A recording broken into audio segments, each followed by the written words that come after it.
everyone, I'm Laurie Brucker of LaurieBstyle.com, and I have another style story to share with you.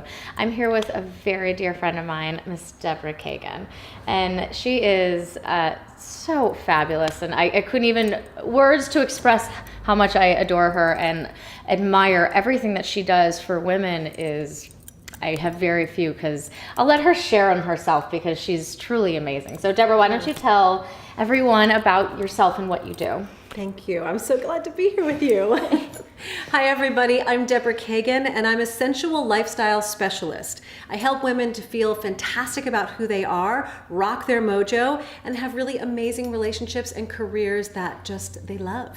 Which is amazing. And our businesses are so interrelated. You know, I really believe that, you know, when you find a style that makes you feel amazing and a wardrobe that you love every day, that is Mojo. And that's one aspect of Mojo. And Deborah even takes it so much deeper than that, because there's so much more to feeling Mojo-licious every day. And I definitely have been using that word a lot more now that I know Deborah, and I do love it. It's a Kaganism. A Kaganism. And I have LaurieIsms, like when in doubt, belt it out, and style is confidence. Belt it out. Belt it out. I learned. But I'm having you here today because I want to hear about your style stories. So why don't we start with what has influenced your style over, you know, the course of you building your own business and being such a Mojo-licious woman yourself?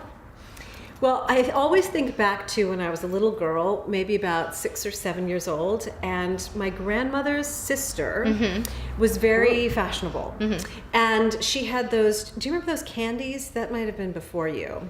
But they're mules, okay? Just imagine like wood stacked heel mules with like a little, they were called candies. Okay. Before your time, my era, but maybe some of you remember it. So in any case, I wanted to wear them. So I remember walking around in the house in hers. You know, I'm like 6 years old and they're amazing. Right, little girl in big girl shoes. So that was my beginning of being interested in fashion and like what it's all about. And my mother and her mother are European, so that started again just a kind of like a different flair than just, I think, an American flair of fashion. For me, then when I grew up and became a teenager and got into college and then into my career, all of my fashion was informed by what I was into or what I was doing. So in college, I went to NYU, and it was kind of like a little more urban and a little rough and tumble. Definitely cut off, you know, jeans and the ripped jeans. It was the 80s, everybody. So she's forgiven. Yes, forgiven. It was really cool in the 80s. So that was a factor.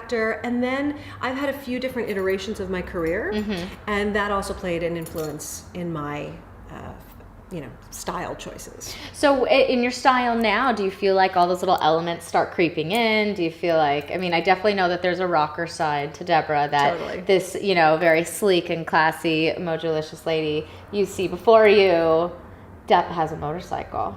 Yes.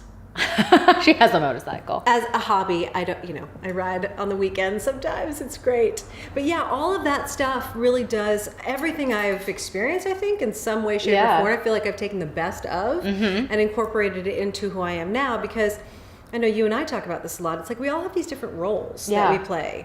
And that's one thing I talk to my clients about too. So there's like a signature outfit, right, for each role in your life.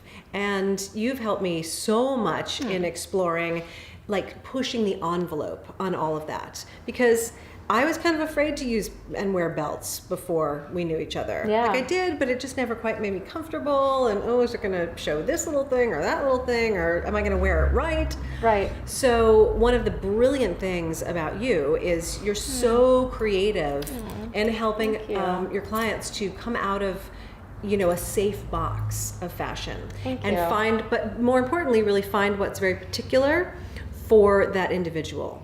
So it's like you lovingly push the envelope. Lovingly. Yeah. Diplomatically and lovingly. Well, thank you. I appreciate that.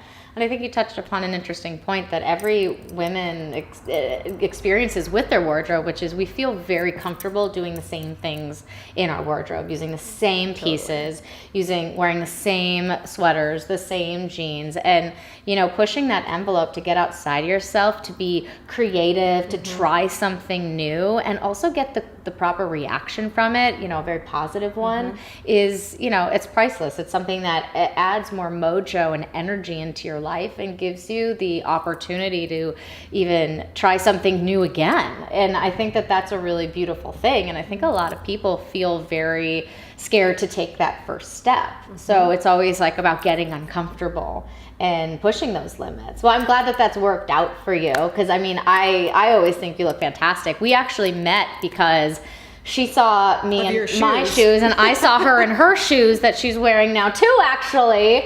And she's like, I love your shoes. I'm like, I love your shoes. I love this outfit. And then instant friendship. Yeah. Which is amazing. We just bonded and fell in love. Yes, we fell in love. But yeah, but it's interesting how your wardrobe can make you stand out in a crowd and make you feel energetically attract people around you and to you, and finding what that is for you is so important. Well, and let me just say, it changes the way you feel. Yeah. Because when you feel confident about what you're putting on your body, and you're really clear about it, like, it doesn't have to be all as, dolled up, right? I mean, even you and I are both entrepreneurs. I know we spend plenty of time in our offices by ourselves, working behind a computer. And maybe in sweatpants, maybe not. Yeah. But maybe in sweatpants and stilettos. Yeah, who knows? I'm just saying. It happens. Oh my God, I'm totally going to do that. You haven't done that yet? No. Oh, you have to do that. It's really fun. Yeah. I'm totally going to do that. It changes the way you feel. So yeah, what you put on your body, it makes such a big difference in how not only you feel about yourself, but then how people see you. Like you've probably talked about this, but a first impression lasts a lifetime. It does. And it will sometimes make or break possibilities. Absolutely. A job interview, a relationship, right? So it's the way that I feel about it, and the way my style's developed. It's like, even if I'm out walking the dog and I'm just in like casual and I've got some funky little beanie hat on, it's like I still want to feel good if I ran into somebody I knew. I don't have to have any makeup on necessarily. Right. But it's just like what, feels good to represent who you are. Right. Yeah. And I think that's something that we all deserve to find for ourselves, which is why I wanted to share everyone's style story, especially women that are important to me, that I find inspiring, because, the more that we share our stories, the more that we can help everyone know that they're not alone. And us ourselves also feel like we're not alone when we have our days that we struggle, and I think that I thank you so much for sharing your story. I think it's extremely on point for what I want everyone to know about loving your body and loving yourself and feeling confident and rocking your mojo. Very important. But Deborah, thank you so much for joining me in this journey, and I so appreciate it. I'm Laurie Brucker of LaurieBstyle.com, and you can find me everywhere at LaurieBstyle everything. And Deborah, why don't you tell us how we can find you and rock our mojo? You can find me at Deborah-Kagan.com, and I'm Deborah Kagan on Twitter, Deborah Kagan on Facebook, so you can find me on social media as well. And she's kind of amazing, so go find her. But okay, we'll see you next time. Bye.